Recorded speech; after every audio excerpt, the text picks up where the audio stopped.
Hi, I'm Ian. I'm a member of the Alpha mapping team for Hema Maps, and today we're going to talk about My Data, which is available in all the Hema Nav applications.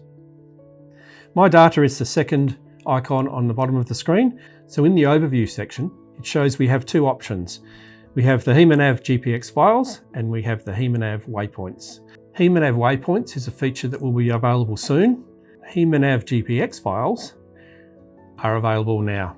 If we press the tracks icon, you'll see here I have a number of tracks. Now I don't usually name my tracks, but in this case we are going to name the top one. If I press on that top track, I'm going to change the description. So all I'm doing is pressing on each menu, and this one will be Maree to Sydney.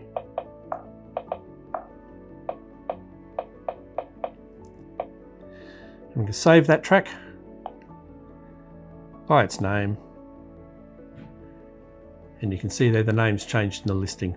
I won't do them all, but you can see the idea of how to manage your tracks and name them.